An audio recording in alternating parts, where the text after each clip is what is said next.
Welcome in. It's Tuesday, January 10th, man. It's blessed to be back for our official 25th episode of this show, of this podcast, whatever you want to call it. Very exciting. Very, very exciting. I want to thank you guys first off for all the support you've shown to this point. We just hit 50 subscribers. We're on the road to 100. But today, we're back with a very special episode. It's our third ever fan-led episode. If you're new here, if you're just lurking, we do these about once a month. You know, basically, every three or so weeks, I'll ask you guys to send in some questions, some hot takes, scenarios, whatever.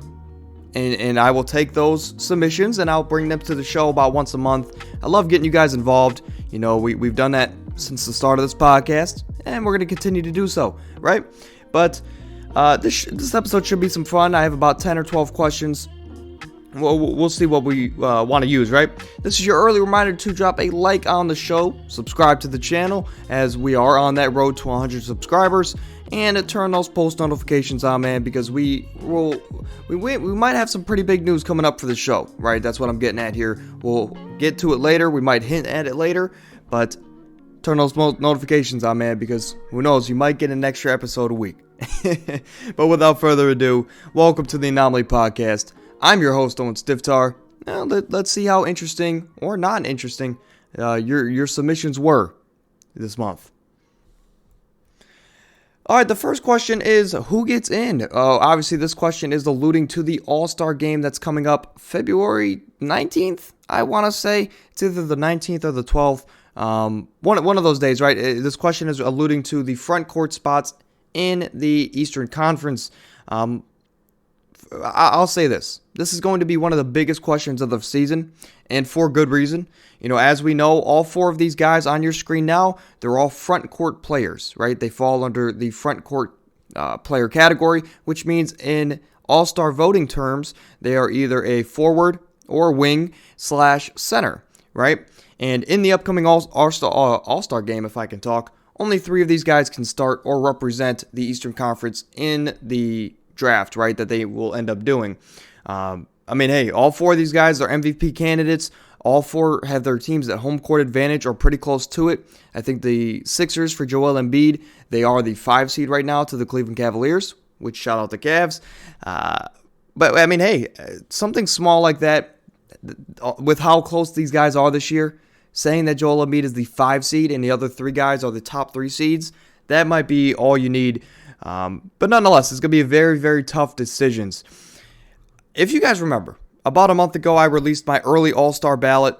And in my ballot, since you don't need a traditional center anymore in your starting lineup, I had the trio of Jason Tatum, Kevin Durant, and Giannis Antetokounmpo getting the starting nods strictly due to Embiid missing some time. I believe I did that video about a month into the season.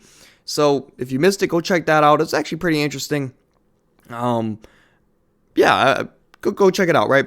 But basically, in that video, like I said, I had Joel Embiid coming off the bench because he missed some time. And for me right now, I'm pretty much, I stand the same, right? I believe Jason Tatum and Giannis, the way they're playing this season, they are for sure locks in the East. And right now, with KD's new injury, they said that he is going to be out for the next 2 weeks. Or he'll be reevaluated, right, in the next 2 weeks. It's going to raise some questions, man, because Embiid missed some time early in the season.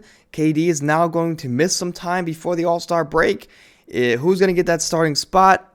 You know, I believe if it comes down to it, if both guys are healthy, give me Kevin Durant due to the fan vote, just the player vote. I mean, he's arguably the best player in the game. I would say Giannis, but KD's probably going to get the starting spot for me if he comes back and he plays at least a couple games before the All-Star break, right? So, to me, my trio is the same. Give me Tatum, KD, and Giannis to start in the Eastern Conference. Moving on to question 2. No surprise who this question came in from. If you know, you know. But LeBron James, you know, recently, he's been very frustrated with the team construction. I guess not recently, but overall. I mean, he's since the bubble year where they won the championship, obviously. LeBron, ever since that point, he's been very frustrated with the team construction, and every single post-game interview lately, it seems like he's getting more and more comfortable with bashing Rob Pelinka and the front office of the Los Angeles Lakers for the lack of trades or just acquisitions or moves that they're making. At first glance, when we take a step back, we're saying, hey, this is LeBron James. He's the best player on your team. He's the face of the NBA, and he's bashing your front office. So I will say it probably looks bad, right? But LeBron has good reason. And I would defend LeBron for being frustrated and voicing these frustrations, because you got to put some pressure on the front office. We've always known LeBron, whether if it was in his first stint with Cleveland or his second stint with Cleveland, or it was his time in Miami, we've always known LeBron to sign 1-and-1s or 1+1s, right? So basically, that means you sign a guaranteed year, and then the second year on that contract is an option. So LeBron can stay or he can leave, right? So we've always known LeBron to be that guy to sign a 1-and-1, because it keeps pressure on the front office to continue to build great teams around him. Because if they can't, LeBron's able to leave. He's able to restart with a different team to obviously continue to chase championships, right? Because that's, at the end of the day, what LeBron has been chasing his whole career. But with Los Angeles, LeBron, I think it was this past offseason, he recently signed a 2-year extension despite the team's struggles, which that's never been done by LeBron. That's the first time LeBron's ever signed an extension with the team in the middle of a contract, right? But you could tell, obviously, off the court, you could tell LeBron loves to be in LA, especially with his family, the opportunity that his kids have, with the exposure and everything. And you can also tell, LeBron kind of likes to blend in with the other celebrities in the city of Los Angeles. In Cleveland, you see a 6'8" dude walking around, a 6'8" guy, you're going to know that's LeBron James, right? Very rarely is a guy of that stature not going to be of high profile, right? But LeBron, if in the city of LA, you have plenty of celebrities going around all the time with high security, he can kind of blend in, even though he's 6'8". But overall, I think you can tell LeBron loves the city of LA. You can tell he wants to finish his career there, but he just needs the other side of the bargain, Rob Pelinka and the Lakers front office, to hold up their side of the bargain, right? But on the basketball side of things, there was a report that came out, right? I'll say that LeBron James, he was promised by Rob Pelinka when he signed the initial deal, right, with the Lakers. He was promised by Rob Pelinka and Magic Johnson to always have a championship roster built around him. Besides that championship year with the bubble, that hasn't been the case, right? So sure, has LeBron's comments of bashing the front office and basically the team construction of the Lakers, is it a bad look? Yeah, you never want your best player and your leader to bash the team, right? But LeBron has a pretty good reason to be upset, right? I don't know. I believe the Lakers, since they are the LA Lakers and they do want to have LeBron finish his career in that city, on that team, I believe they are going to feel a little bit of pressure, and I do believe they're going to make some type of deal before the deadline. I believe Rob Pelinka will make a pity deal before he makes no deal, right? I believe he will make a deal just to say he did one. Even if it's not a big one, right? Even if it's a Juan Toscano Anderson for 2 seconds. Rob Pelinka will make a deal just to say he did one, right? Next one is thoughts on voters fatigue. For example, the example they gave was that Nikola Jokic for the Denver Nuggets, he should win the his third straight MVP, but he won't because of the voters fatigue. Voters fatigue it's one of those unfortunate things in sports, right? It's one of those things that fans will never like, and in a way, I believe voters fatigue has confused awards for us fans, especially in the NBA realm of things. For example, the MVP, staying on track here with Nikola Jokic in your question, the most valuable player is the technical definition of the MVP, right? In my opinion, it is the award of interpretation. Because it's been a debate for years now, if the award should go to the best overall player in the league, saying that the most coveted award goes to the most coveted player, right? So should it go to the best overall player in the league, or should it go to the most valuable, right? Because in my eyes, I believe the award should always have went to the best individual player in a specific season, right? So even though let me explain, right? Not always the most valuable, because the most valuable player doesn't always lead to wins, right?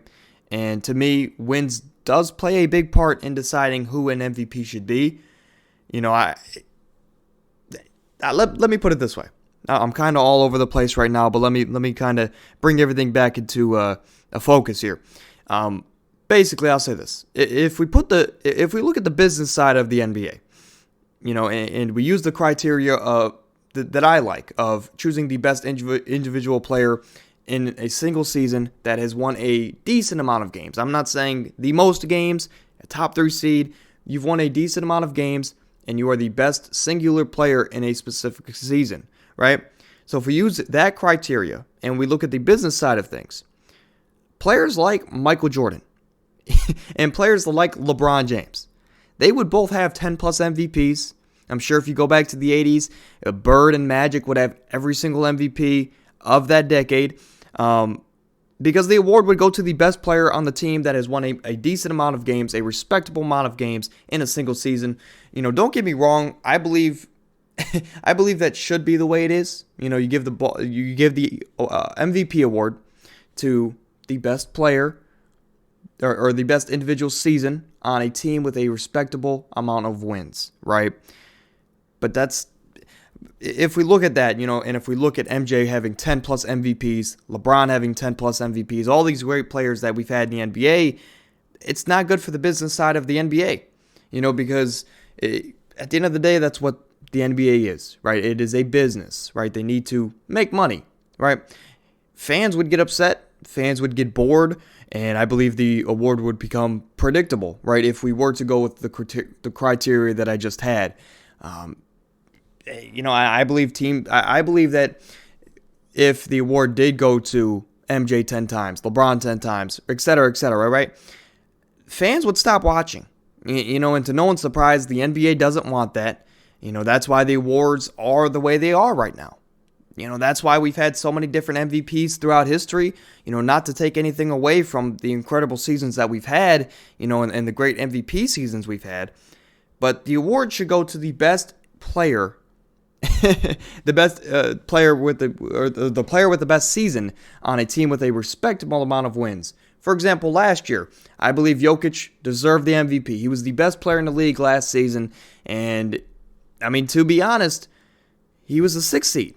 So it's not like he was a top 2 or 3 seed, right? He was the 6th seed, but you can also make the argument that Giannis played on that same level, and he was a 2 seed.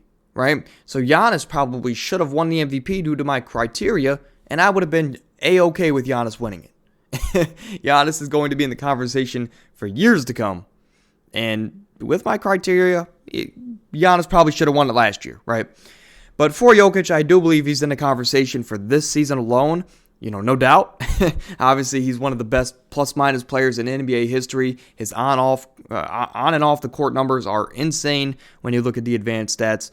But when we bring up the business side of things, and we bring those into the picture, saying that it is such a crowded MVP picture this year, I don't believe anybody can be mad this year, right? Saying that how great Jason Tatum, Kevin Durant, Giannis Antetokounmpo, Jokic, other players, John Morant, Zion Williamson, Luka Doncic. I don't know how I went 8 players deep without mentioning possibly the favorite.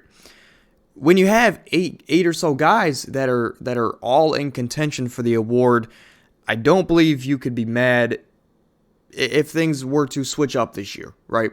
But if we use my criteria, Giannis, he's going to be a top 3 seed, and if he's the top 3 seed, Giannis should get it for the third or for the third time in his career, right? In my opinion, I don't know. Good thing for the NBA with it being that crowded MVP picture. Sure, I think voters' fatigue will play a part just with the business side of things in the NBA for Nikola Jokic.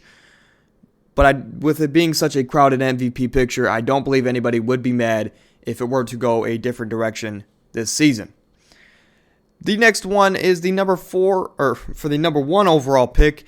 What's your early prediction for the Bears' number 1 overall pick? Well, the first thing I want to say is that the Texans sold this pick for nothing. They sold it away. Now, Lovie Smith did his part too. He's still helping out the Bears, believe it or not. But good for the Texans, man. Lovie Smith, he knew he was out the door.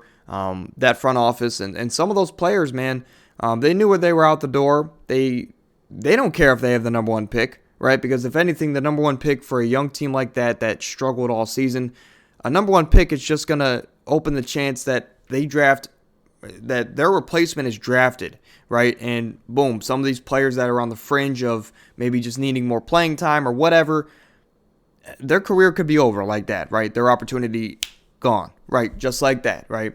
So they had nothing to play for. They might as well have went out there and won. So I'm kind of happy they did. But for the organization, it kind of sucks that they fell to the number 2 pick. Let me explain. The Bears have it now. First things first, I'm so happy for Justin Fields, right? This is going to help out their team tremendously. They have options, when we look at it. Obviously, with the number 1 pick, you have options, right? But they can either draft a generational talent, I won't say generational, but a great player in a Will Anderson for Alabama, an edge rusher. Obviously, we know how dominant he could be. I believe he's the best player in the draft this season, or second best player. In fact, I believe Bama has the best 2 players in this draft in Will Anderson, the edge for Alabama, and Bryce Young, the quarterback, obviously.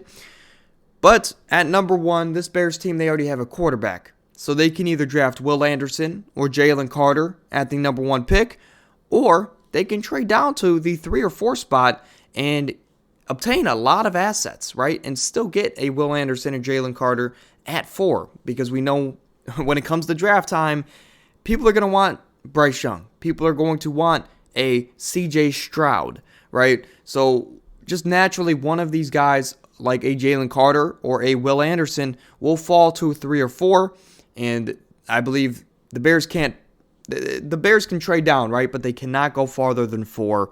I'll say this. I'm excited for the Bears. I hope they trade down with either the Seahawks at 3 or I'm not sure as number 4. I hope they trade down, and I hope they draft one of those defensive players. And not to mention, I believe they have like $120+ million in cap room this offseason.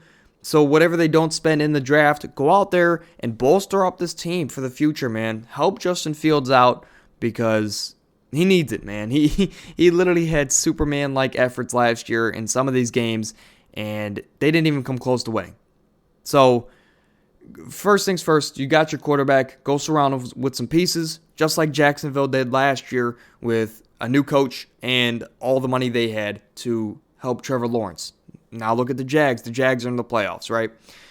Next question is, what is your early Super Bowl prediction? I'll say this. It's crazy to say that we only have 5 weeks left of football, this season. But hey, it's time it's time for the playoffs, right? I questioned if I wanted to give you guys my predictions for the playoffs up front. I was questioning just dropping a short video of the playoff bracket and just going through and giving you my predictions for the entire playoffs. And I can still do that. So let me know if you guys want me to do that for Thursday's episode. But as of now, I think I'm going to go round by round, see how it plays out. But if you know me, you already know who my answer is, right? I believe this year the playoffs run through the Chiefs. The Chiefs are the team to beat, even though they didn't make the Super Bowl last year. And the last time they did make the Super Bowl, they lost 31-9, right, to Thomas Edward, Patrick Brady, I forget. But they lost to Tom Brady and the Buccaneers in pretty convincing fashion, right? So the Chiefs haven't won since in 3 or 4 seasons, right? But in my eyes, they're still the team to beat. They have the best quarterback and player in the league in Patrick Mahomes. They have the rest of the offense, not to mention they have the best tight end in the league, Travis Kelce. They have a very underrated defense. Sure, can they be wishy-washy at times, but I believe they have a very underrated defense. They have a great coaching staff, arguably the best in the league. Not to mention, this like I just mentioned earlier, a couple seconds ago, this Chiefs team, they've been there before. They have experience. They have continuity. They have what it takes to win. and I believe they have what it takes to make it back to the big dance. I don't have an exact NFC opponent for you yet, but my early winner of the playoffs, my early Lombardi predictions, give me Pat Mahomes and the Chiefs to take it home. And I surprisingly, I'm going to say in convincing fashion too. But I will say this. I will say some other fun Super Bowls that we could see. I wouldn't mind seeing a Buffalo-Philly Super Bowl. In a way, I don't think anybody's ready for that with both of their fan bases. Another fun Super Bowl might be like a Cincy Minnesota Super Bowl, right? We obviously, first off, we get the crazy season of the Minnesota Vikings somehow pulling everything together in the playoffs and making it to the big dance. But you get the Justin Jefferson and the Jamar Chase matchup, right? The game within the game. I don't know. There's some fun matchups. Like a Cincy Philly Super Bowl would be fun. Even if a Chargers could pull off a crazy run here. They've been hot as of late. See a Chargers 49ers Super Bowl, right? A clash of philosophies, right? So obviously, San Fran loves to run the ball. You got Chargers love to air it out. But I don't know. There's a lot of scenarios, right? There's the only team I probably wouldn't like to see in the Super Bowl would probably be Seattle, but that's not really Seattle's fault. They've had an amazing season. But like Seattle, Miami, if Tua's not there, Baltimore, it would be cool to see Baltimore pull off a run. I think everybody in America just knows that Baltimore isn't going to. So at the end of the day, there's a lot of cool matchups to see. But my winner is going to be Kansas City no matter what. So expect that for Thursday, right? Expect that for Thursday. The next up is probably the coolest question I got. So I'm not going to say who, but coolest question I got without a doubt. What's your ballot for the 2023 NFL Hall of Fame class? As you see, the names on your screen, they're the semifinalists for. They're the semifinalists. The list of names, basically. I can't talk right now, but stick with me. Basically, it's the names of people that could be inducted this year into the Pro Football Hall of Fame. And I figured, especially with being asked the question, I'm going to throw my 2 cents into the conversation, right? I did some research because I was unsure of how the selection process worked. But to my understanding, only about 4 to 8 players make the Hall of Fame each year. That's not including coaches or staff members or board of, basically board members, right? To my understanding, 4 to 8 players make the Hall of Fame each year. And every candidate must receive approval from at least 80% of the full committee to be elected into the Hall of Fame. So basically my thought is this. When it comes to players and you think of Hall of Fame players, when you think of Deion Sanders and Lawrence Taylor, right, all these great players, Tom Brady, if you have to think about it, they're probably not a Hall of Famer, right? That was my criteria going into this. When you see a name, boom, Hall of Famer. But if you have to think about it and you have to justify it for how prestigious the Pro Football Hall of Fame is, that player's probably not a Hall of Famer, right? Unless it's a very weak year. But I met in the middle, right? Because I didn't do my research and I didn't look into see how many years were they inducting 8 players, how many years were they inducting 4 players, etc., etc. So I just met in the middle at 6. Obviously, there's a lot of talented names on this list, but I just met in the middle at 6, and I'm going to give you my best 6, right? My list consists of players that fit that criteria of me of I saw these names, I didn't have to think about it. They are Hall of Famers. You'll see them on your screen now. I had Joe Thomas, obviously, offensive tackle for the Browns. He was the lone bright spot for years and years of the Browns' struggles. Dwight Freeney, great pass rusher, all-pro pass rusher, legendary pass rusher for the Indianapolis Colts. Probably the best defensive player in franchise history. Darrelle Revis Island. Do I need to say more? Patrick Willis. I believe it's not his first year getting eligible, right? But to me, Patrick Willis, Though he had injury problems with the Niners throughout his career, he's a Hall of Famer. Let's stop being funny. He's a Hall of Famer. Next up is Devin Hester. Is this a biased pick? Sure. But Devin Hester, obviously, is one of my favorite players of all time. But, I mean, to have the most overall return touchdowns in history, he literally changed game plans for other teams. It's funny to hear Pat McAfee talk about it, or all these other coaches. They literally changed their game plans to kick away from this man. They would rather take a kick out of bounds penalty than kick to Devin Hester. He's a Hall of Famer. He changed the game of football. Stop playing around. Devin Hester needs to be in the Hall of Fame. And then also Jared Allen, obviously great pass rusher for many, many years. Very underrated because at times it was really just him and Adrian Peterson on those early 2000 or mid 2000 Minnesota Vikings teams. They were the only two lone bright spots of that team until they got Brett Favre and Sidney Rice and all these other guys. But they really held that team and kept that team afloat. Jared Allen had many, many 20-plus sack seasons. Let's get these 6 guys in the Hall of Fame. But overall, you see the list. Great players. You can't go wrong either way. I just believe 4 or 5 of the guys I just named, they need to be in no matter what this season, right? Right this year. Next up is 7 is coming in from the lone Rams fan that I know. Thoughts on Sean McVay possibly retiring. Sean McVay, obviously if you don't know, he's in the process of deciding whether he wants to return for the 2023 NFL season. I know he's been gathering perspective from multiple within the organization, outside of the organization, meaning his family.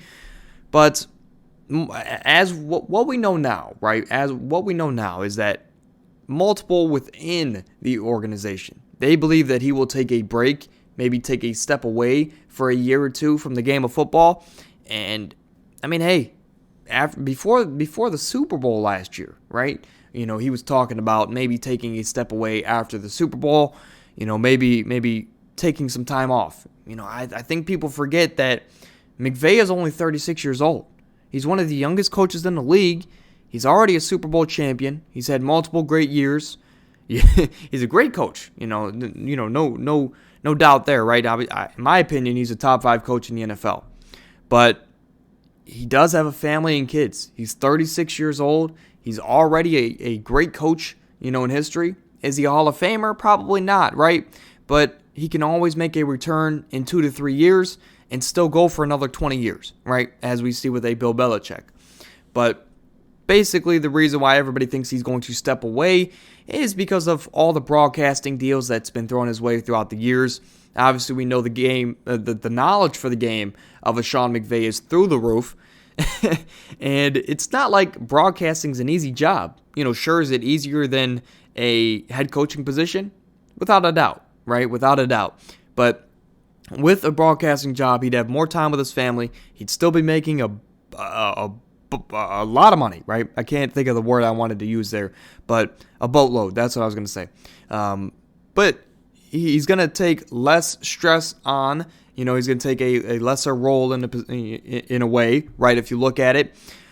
But I don't know. I believe at 36, I wouldn't doubt Sean McVay to take a step away from the game of football for 2-3 years. Sit at the broadcasting table, come back when you're 40 years old, and, you're still going to have 4 years to spend with your kids. In the meantime, stuff like that you got to play, you got to think about, because at the end of the day, he is a human. He does have a family. He does have priorities, and family obviously is very, very important to Sean McVay. I don't know, with the position the Rams are in, with how bad of a position that they've been put in, because they went all in for that Super Bowl last year, which it's worth it, to get a Super Bowl ring. But with the position they're in, I don't see much upside in the future for them. It would kind of be a bad move for Sean McVay, right?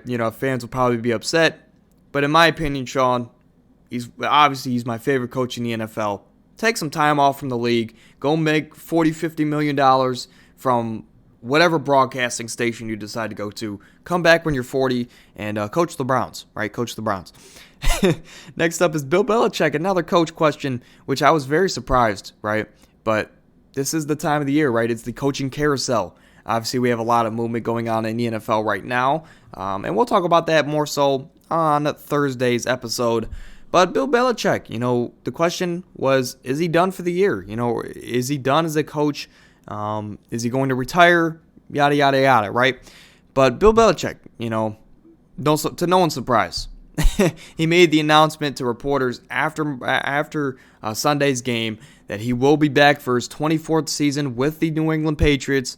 But he stressed in that interview, as you watch it, that he stressed that the team needs to improve. They need to make some changes this offseason.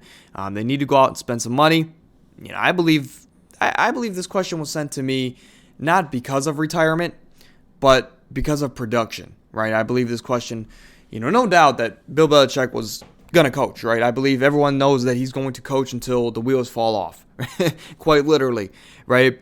But I believe this question was sent to me because of production and because of, since Brady's left in 2020, the Pats haven't been the Pats. Though we expected a reset for this Patriots team as fans, you can't just replace the GOAT, right? In one season. But it's weird to see Bill Belichick not at the top of the game. And it'll be interesting to see what happens this offseason. This Patriots team, they have a decent amount of money. Belichick is getting older. How desperate will they be, going into the offseason? Will they finally take risks in the draft? Will they go out of character a little bit? With Bill Belichick being 70 years old. I was just talking about Sean McVay retiring at 36. Can you imagine Bill Belichick? Bill Belichick is 70 years old, coaching a team that is not a Super Bowl contender. And Belichick just came off of coaching 7 Super Bowl teams. Right? So, I don't know. It'll be fun to see what this Patriots team does in the offseason. Regardless, the answer to your question is no. Belichick is still great. He has this team at 8 to 10 wins every single season since Brady left.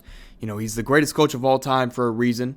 I said it, and I will always believe that. But I will say, if production for you means winning Super Bowls, I don't believe he wins another Super Bowl. So if that's the case, then Belichick, yes, his production will go down. And if all you're looking for, if your question was strictly for Super Bowls and getting over Brady, right, then I believe he is done as a coach, right? But he will still be a great mentor, great coach to set this team up for the future. Next up is my thoughts on the legal sports betting, specifically in Ohio, right? But we'll make this one quick. We'll make this one quick because I'm frustrated, but I love it. I'll explain it. I will say this. Sports betting or just betting in general, it's definitely a dangerous hobby, right? Which is why I left that number on the screen. It's on the bottom left of your screen.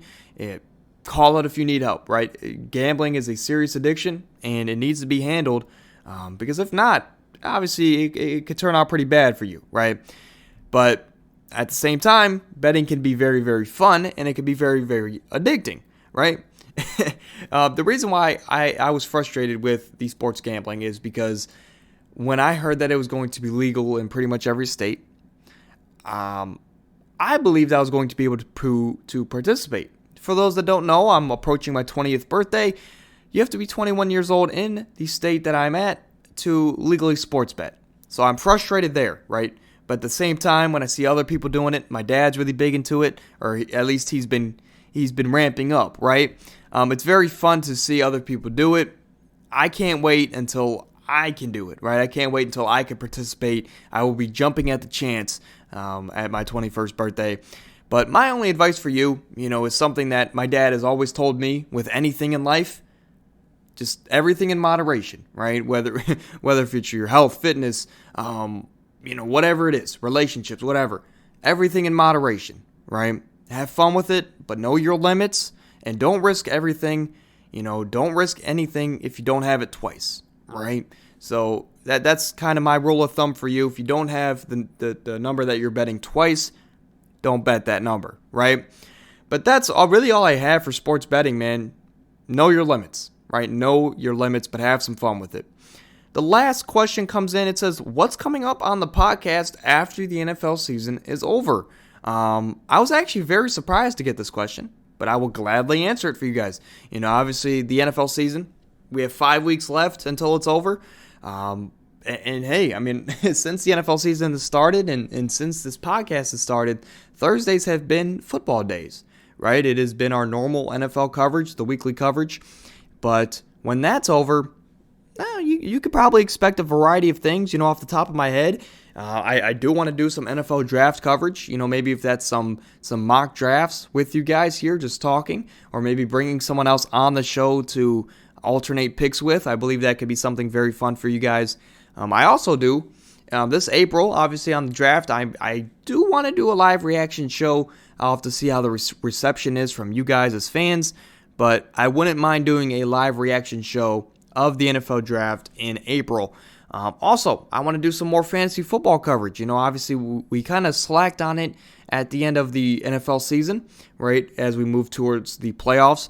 We kind of were slacking on it, and I apologize for that. But especially in August and September of this podcast, we are going to be doing a lot of mock drafts.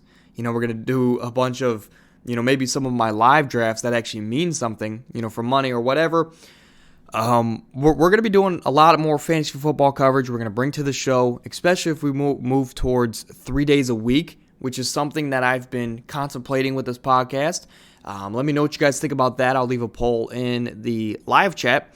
But let me know what you guys think, man. I've been contemplating moving to maybe 3 days a week, and doing that would give me a lot of flexibility to bring a fantasy football day, to bring an NBA day, some NFL draft coverage. Obviously, in the world of sports, there's always something to talk about, and we're going to find something, right? We're going to find something to bring to the show that's obviously worth your time, right? Worth your time. But obviously, I kind of just mentioned it. Obviously, we're still going to keep NBA Tuesdays. Maybe if it's a dead season right after the NFL playoffs, maybe we'll move towards a strictly NBA podcast for 2 or 3 weeks and then get into the NFL coverage again. But we'll see, man. We'll see. We have a lot of big plans coming up for this podcast. Just stay tuned for it. And those post notifications, I mean, that could be all you need to stay up to date. But that's going to do it for today's show. I mean, we just passed 37 minutes.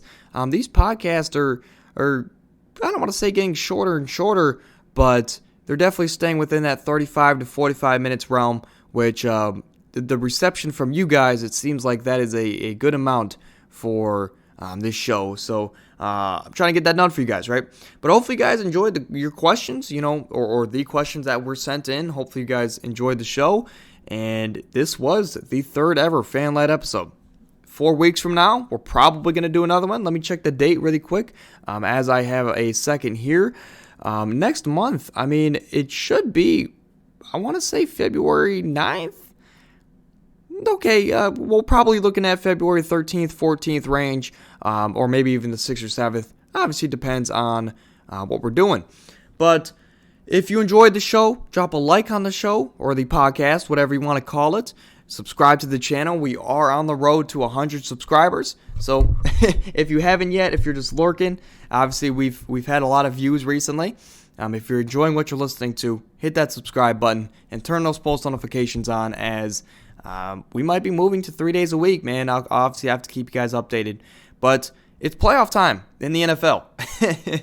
So Thursday, the next time I see you guys, it's going to be a very fun episode. We're going to dive into all of the wild card matchups, and we're going to give our predictions for the wild card round, right? So stay tuned for that.